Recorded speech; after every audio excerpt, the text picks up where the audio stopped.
거룩한 새날입니다. 우리 아침 예배로 하나님 앞에 함께 나가겠습니다. 오늘은 데살로니가전서 4장 1절에서 12절까지의 말씀을 우리 함께 화면을 보며 읽으시고 우리 하나님 말씀을 나누겠습니다. 제4장. 그러므로 형제들아, 우리가 끝으로 주 예수 안에서 너희에게 구하고 권면하노니 너희가 마땅히 어떻게 행하며 하나님을 기쁘시게 할 수 있는지를 우리에게 배웠으니 곧 너희가 행하는 바라. 더욱 많이 힘쓰라. 우리가 주 예수로 말미암아 너희에게 무슨 명령으로 준 것을 너희가 아느니라. 하나님의 뜻은 이것이니 너희의 거룩함이라. 곧 음란을 버리고 각각 거룩함과 존귀함으로 자기 안에 대할 줄을 알고 하나님을 모르는 이방인과 같이 세욕을 따르지 말고 이 일에 분수를 넘어서 형제를 해하지 말라. 이는 우리가 너희에게 미리 말하고 증언한 것과 같이 이 모든 일에 주께서 신원하여 주심이라. 하나님이 우리를 부르심은 부정하게 하심이 아니요 거룩하게 하심이니 그러므로 저버리는 자는 사람을 저버림이 아니요 너희에게 그의 성령을 주신 하나님을 저버림이니라. 형제 사랑에 관하여는 너희에게 쓸 것이 없음은 너희들 자신이 하나님의 가르치심을 받아 서로 사랑함이라. 너희가 온 마게도냐 모든 형제에 대하여 과연 이것을 행하도다. 형제들아, 권하노니 더욱 그렇게 행하고 또 너희에게 명한 것 같이 조용히 자기 일을 하고 너희 손으로 일하기를 힘쓰라. 이는 외인에 대하여 단정히 행하고 또한 아무 궁핍함이 없게 하려 함이라. 데살로니가 성도들을 향한 바울의 마음이 담긴 편지, 이제 종반부를 넘어가면서 이제 바울은 성도들에게 이제 하고 싶은 말을 구체적으로 전합니다. 그 하고 싶은 말은 무게도 있고 가히 쉽게 꺼낼 수 없고 또 듣는 사람으로 하여금 굉장히 찔림이 있는 말, 그런 말들을 오늘 골라서 바울이 하고 있습니다. 자, 바울이 왜 굳이 이런 얘기를 꺼내게 될까요? 바로 그것은 하나님이 성도들을 향한 특별히 원하시는 삶의 모습이 있기 때문입니다. 그 삶의 모습을 우리가 믿음으로 살아갈 때 하나님은 그 삶의 모습을 통하여 하나님이 하나님다운 그런 영광스러운 순간을 세상으로부터 온전히 경험할 수 있기 때문입니다. 하나님은 모든 것이 완전하시죠. 의로움에도 전혀 부족함이 없으시고 하나님은 우리가 말하는 것처럼 신앙적인 용어로 전지전능하시고 무소부재하시죠. 많이 어려운 얘기인데 한마디로 말하면 우리의 인간의 언어로 담을 수 없는 분이 바로 하나님이십니다. 여러분, 그렇다고 해서 하나님이 이 우리가 생각하는 절대적인 힘, 또 절대적인 어떤 시간의 섭리, 이 모든 것의 주관자이시지만 우리를 향한 하나님의 눈길은 굉장히 따뜻하다. 언제든지 우리가 오면 하나님이 품어주시고 우리에게 따뜻한 밥을 먹여주시고 우리의 이 파라오와 같은 제국적인 질서, 일주일 내내 쉼없이 달리잖아요. 새벽 7시에 일어나서 밤 12시까지 쉬지 못하게 하는 이 세상의 질서에 지칠 대로 지쳐있는 우리들에게 하나님은 생명과 은혜를 더하여 주시는 분입니다. 하나님은 우리에게 허락하신 삶의 모습이 있어요. 그 삶의 모습은 방금 말씀드린 것처럼 따뜻한 아버지 하나님이 아주 집밥을 해놓고 우리와 식사하기를 기다리시며 우리가 또 이 하나님의 말씀을 먹고 세상 가운데 걸어가기를 원하시는 아버지의 마음이에요. 여러분, 그러므로 우리가 말씀을 따라 살아간다는 건 그 자체가 바로 하나님을 하나님 되게 하는 성도의 최고의 기쁨이요, 감사요, 의무라는 걸 여러분 기억하시면 너무나 좋겠어요. 자, 우리가 그런 마음으로 오늘 이 말씀을 좀 보도록 하겠습니다. 자, 3절에 보면 전혀 어울리지 않는 단어 두 가지가 나옵니다. 자, 거룩함이라는 단어고요, 그 다음에 음란이라는 단어입니다. 3절에는 하나님의 뜻은 이것이니 너희의 거룩함이라, 곧 음란을 버리고, 이렇게 되어져 있어요. 자, 하나님이 우리를 바라보면서 우리가 어떻게 하면 하나님이 기뻐하는 삶을 살까, 많은 우리가 이런 기도를 하지 않나요? 생각도 많이 하죠. 우리 하나님은 아주 심플한 분이세요. 복잡한 얘기하지 않으시고 하나님의 뜻을 분명히 말해주세요. 이 땅의 성도로서 이 땅을 살아갈 때 하나님의 뜻은 거룩한 삶이라는 거예요. 자, 그럼 이 거룩함이라는 게 도대체 무엇일까요? 자, 영어 성경들에 보면 이게 sanctification이라고 성화라는 단어로 나옵니다. 여기서 거룩함이란 거룩하는 행위와 결과들을 다 통칭해서 하는 말이에요. 자, 구원의 서정, 순서들이 있습니다. 우리가 하나님의 자녀가 되면 이러이러이러한 과정을 통해서 구원의 완성으로 이루어집니다. 자, 그 중에 한 단계가 바로 성화거든요. 자, 성도는 점진적으로 거룩해져가는 일련의 과정들로 알려져 있어요. 성화라는 건. 자, 그런데 여기서는 일정한 기간이나 일련의 과정이 포함되지 않은 매 순간, 매 분, 매 초, 지금 현재를 말하는 거예요. 이 거룩한 행위와 그 결과들을 나타내고 있습니다. 오늘 바울은 이 단어를 사용해서 이 데살로니가 성도들에게 하나님의 뜻을 설명을 해주고 있거든요. 그러면서 바울이 구체적인 예시로 들고 있는 게 음란을 버리고예요. 여러분, 여기서 음란이라는 이 단어는 우리가 그 단어에서 느껴지는 뉘앙스, 말 그대로 모든 성적인 부도덕한 것들이에요. 그래서 이 음란의 행위를 버리라고 하는 걸 보면 지금 당시 데살로니가 교회에는 이게 굉장히 큰 문제였다라는 거죠. 그 교회는 그 도시에 살고 있는 사람들이 다닙니다. 자, 세상의 문화 속에 살던 사람들이 음란이 일상인 생활을 살았다는 거예요. 그러면서 그 다음에 하는 얘기가 뭡니까? 아내를 존귀하게 여기라. 이 얘기는 아내를 존귀하게 여기지 않는 문화에 살았다는 거죠. 색욕을 버리라. 색욕 가운데 있었다는 거죠. 이 무절제한 어떤 성적인 욕망의 탐닉을 말합니다. 색욕은. 그리고 형제를 해하지 말라. 형제를 해야 되는 거죠. 자기의 이익을 추구하기 위해선 여기서 말하는 형제는 피를 나눈 형제이기도 하지만 교회 안에 하나님의 자녀가 된 옆에 있는 지체들을 말합니다. 자, 그들을 해할 정도까지 우리의 이익을 탐하고 있었다. 그러면서 하는 얘기가 서로 사랑하라는 말을 마지막으로 던지면서 바울은 구체적인 명령을 주고 있습니다. 그러니까 우리에게 거룩한 행위들, 그 결과들, 이 거룩함이라는 거, 이거는 구체적으로 우리에게 전달을 해주면서 거룩하게 되어가는 일련의 과정이나 어떤 순서가 아니라 매 순간 말씀을 따라 순종하는 것이 바로 성화, 거룩해지는 것, 이것을 바로 바울은 지금 얘기해주고 있는 거예요. 그래서 하지 말아야 될 것들이 있죠. 마땅히 안 해야 되는 거고요. 마땅히 해야 될 일들이 있습니다. 성경은 이것을 이 일을 행하는 사람을 성화의 삶이라고 말을 합니다. 이 성화란 말 자체가 어떤 과정만을 생각하다 보니까 저는 이 부분에 대한 얘기를 조금 더 바꾸자면 거룩한 행실이라는 용어가 훨씬 더 타당한 모습인 것 같아요. 자, 오늘 여기 바울은 바로 이렇게 두 상반되는 이 단어를 대조하면서 이 땅의 성도들을 향한 하나님의 뜻을 아주 명확하게 보였어요.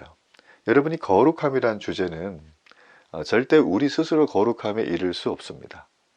거룩함이 없는 자가 거룩함을 얻을 수 있는 방법은 무엇이겠어요? 거룩한 분이 거룩을 전염시켜 줘야 돼요. 거룩을 이식해 줘야 돼요. 그리고 우리를 데려다가 거룩의 나무에 접붙임 될 수 있도록 옮겨 심어 줘야 됩니다. 자, 이렇게 되면 우리는 지금 내가 설령 죄 가운데 있더라도 거룩에서 주는 거룩의 영양분을 통해서 우리가 날마다 새로워질 수가 있다는 거죠. 그래서 바울은 음행과 온갖 더러운 것과 탐욕은 성도가 입에 올리지도 않기를 소망한다고 에베소서에서 말을 한 적이 있습니다. 여러분, 그렇기 때문에 금방 말씀드렸던 이 거룩함이라고 하는 주제는 하나님의 본질적인 성품이세요. 그리고 동시에 이 땅을 살아가는 이 성도인 우리에게 요구되는 순결한 삶의 방식입니다. 여러분, 삶의 방식, 목적지, 지금 이 순간 전부 우리가 살아가야 될 삶의 기준은 바로 이 하나님이 허락하신 거룩함이에요. 이 순결한 삶의 방식에서 내가 지금 벗어나 있는 모습이 있습니까? 남들은 모르지만 나만 알고 있는 어떤 내 안에 있는 탐닉하는 것들이라든지, 여기 보면 세욕을 향한, 이 세욕이란 말은 말 그대로 분수에 넘쳐서 자신의 영역을 침범하고 이걸 이루기 위해서 어떤 일도 마다하지 않는 걸 세욕이라고 해요. 세욕을 하는 사람들은 교회 안에 있고 하나님을 따른다고 하지만 이건 하나님을 모르는 증거들입니다. 그리고 아내를 동등한 인격체로 존귀하게 대해야 되는데 그렇게 하지 못했어요. 왜냐하면 이 데살로니가 성도들이 살았던 당시의 문화는 헬라 문화입니다. 헬라 문화 여러분 많이 들어보셨죠? 헬라 문화는 소위 말하면 영적인 거에 대한 관심은 그냥 어느 정도 지적인 호기심을 충족하는 걸로 끝납니다. 그들이 추구했던 최고의 관심은 어떻게 하면 합당한 명분을 가지고 내 육체의 쾌락을 온전히 이루며 살아갈 수가 있는가. 그래서 이 헬라 문화는 쾌락이라고 하는 것을 최고의 가치로 여겼어요. 하나의 놀이 대상이자 그들에게는 삶의 거의 전부로 여겼죠. 그렇기 때문에 이 헬라 문화에 젖어 있었던 이 데살로니가 성도들 역시 기독교인이 된 다음에도 여전히 그들은 아주 공공연하게 이 성적인 타락이라든지 이런 모습을 그냥 교회 안에서 서스럼 없이 얘기하고 행했던 거예요. 자, 이런 모습을 통해서 그때나 지금이나 여러분 우리가 혀를 끌끌 차는 것들, 이건 아닌데, 이렇게 하면 안 되는데 하는 것들 있죠? 데살로니가 성도들이 겪었던 문제나 지금 우리가 겪는 문제들의 이 카테고리가 거의 다르지 않다라는 거예요. 왜 지금 바울은 음란을 버리고 거룩하고 순결하게 살아야 되는 것을 강조하죠? 바로 이 성적인 타락은 자신의 몸에 대한 죄뿐만 아니라 성령을 주신 하나님을 저버리는 것이라고 바울은 말하고 있습니다. 여러분 우리가 인생을 살아가면서 정말 날마다 수고해서 쌓았던 명성이 하루아침에 이런 여러 가지 스캔들이라든지 부적절하고 이 거룩하지 못한 행실을 통해서 완전히 다 물거품이 되는 것들을 볼 수가 있습니다. 이 문제에 대해서 누구도 예외가 없죠. 늘 그래서 우리는 근신하고 깨어서 겸비해야 됩니다. 여러분 그렇기 때문에 우리는 나도 모르게 하나님도 모르실 거야 라고 하는 잘못된 습관이라든지 내가 지금 당장 버려야 될 어떤 음란한 관계라든지 또 영적인 어떤 부족한 부분들이 있다면 우리는 이걸 단호히 끊어야 돼요. 여러분 우리가 쓰레기를 주머니에 넣고 다니지 않잖아요. 내가 화장실 가서 배설한 그 더러운 오물을 내 가방에 넣고 하루 종일 들고 다니는 사람은 아무도 없습니다. 바울은 지금 그걸 우리에게 비유해서 말하고 있는 거예요. 우리는 누굽니까? 신랑 되신 예수님의 신부예요.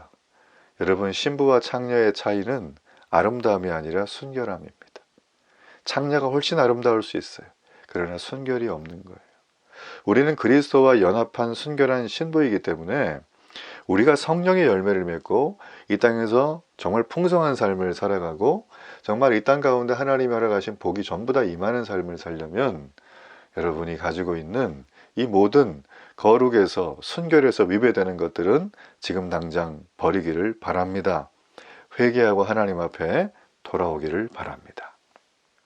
그리고 9절에서 12절까지 바울은 이 땅의 성도들에게 하나님을 기쁘시게 하는 구체적이고 실천적인 다른 방법을 제시해 줍니다. 그것은 첫 번째는 바로 형제 사랑입니다. 그리고 근면하고 성실한 직장 생활이에요. 형제 사랑은 우리가 하나님의 자녀로 살아가고 있는지를 판단할 수 있는 기준이 됩니다. 요한일서 말씀에 보면 하나님은 사랑이시라. 그러므로 성도가 서로 사랑하는 것은 마땅한 거죠. 사랑이 왜 이토록 중요할까? 세상에 주는 사랑은 굉장히 쾌락적이고 자기 충족적인 사랑밖에 없다라는 거예요. 남녀 간의 사랑은 더 이상 할 얘기도 없고요. 그죠? 돈 때문에 누구를 사랑하고 정략적인 것도 더 이상 할 얘기 없고, 세상에서 주는 고귀한 사랑이라고 한다면 부모 자식 간의 사랑인데, 여러분 우리가 놓치지 말아야 될 사실은 부모가 자식을 바라볼 때 무조건적인 사랑을 베푸는 것처럼 보이는 건 맞죠. 그러나 부모도 인간인지라 한계가 있어요. 자녀가 부모를 향해서 끊임없이 정말 신뢰하고 사랑의 눈빛을 보내고 이쁜 짓을 하면, 그죠? 부모가 99번 속아도 그 한 번에 사랑의 눈빛 덕분에 스르륵 녹는 거죠. 그러니까 이 땅에 인간의 몸을 입고 사랑을 한다는 거, 그 어떤 관계에서도 100% 온전히 헌신하며 그를 위해서 자기 목숨을 내어주는 사랑은 없습니다. 우리 예수님은 그 사랑을 해주셨죠. 하나님은 사랑이시기 때문에 이 땅에 우리를 통하여 오셨고 인간의 몸을 입으시고 십자가에서 우리를 대신하여 죄의 모든 것들을 대신 짊어지시고 그 형벌을 당하신 거예요. 이보다 완전한 사랑은 세상에 없습니다. 여러분, 그러므로 사람은 서로 관계를 통하여 만족과 행복을 누리게 되어 있습니다. 이게 바로 사랑의 모습이거든요. 그래서 십자가의 사랑을 경험하는 사람이 참된 만족과 행복을 경험합니다. 제가 자주 말하지만 일주일 내내 세상의 이집트와 같은 파라오의 제국에서 그냥 동동거리며 하루 종일 일만 하고 돈만 벌고 싸우고 경쟁하다가 교회 와서 잠깐 앉아서 휴식 겸 안식을 취하고, 그건 안식도 아니에요. 뭐 나름대로 도 닦듯이 마음의 평강을 얻고 가는 거, 그 하나님 자녀 아닙니다. 그 하나님 자녀 아니에요. 이유는 간단해요. 본인이 성도인데 하나님이 기뻐하시는 삶을 전혀 마음의 안중에도 없고 하루 생활의 스케줄에 전혀 기준을 두지를 않아요. 이게 어떻게 관계가 있는 사람이에요? 아니, 성이 김씨인데, 아니, 김씨 가문에서 행하는 것들은 전혀 항하지 않고 저 무슨 제임스 같은 그런 사람 삶을 살아가고 있는데 어떻게 그 가문에서 그 사람을 인정을 해줄 수가 있겠어요? 그건 비상식적이죠. 그래서 여러분, 형제 사랑이라는 건 그런가 보다 라는 덕목이 아닙니다. 하나님 안에 들어오면 참 사랑을 보게 돼요. 그리고 그 참 사랑을 경험하게 돼요. 나도 그 사랑을 하게 돼요. 바울은 지금 그 얘기를 하는 거예요. 예. 자, 그리고 또 하나 바울은 말하는데, 너희들의 손으로 수고해서 그 삶을 일하기를 힘쓰라 그랬어요. 11절에 보면 조용히 자기 일을 하래요. 예.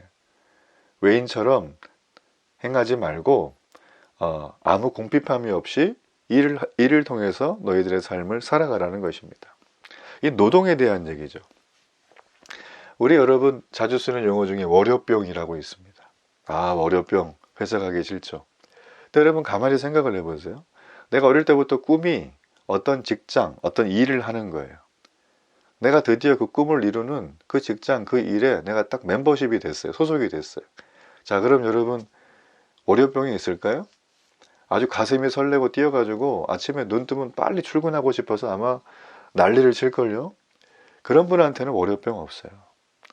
제가 아는 어떤 목사님이 40년 동안 평생 새벽 예배를 드리셨어요.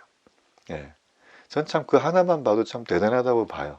40년간 거의 빠지지 않으시고, 예. 아프셔도 가시고 힘드셔도 가시고 비와도 가고 눈 와도 가고.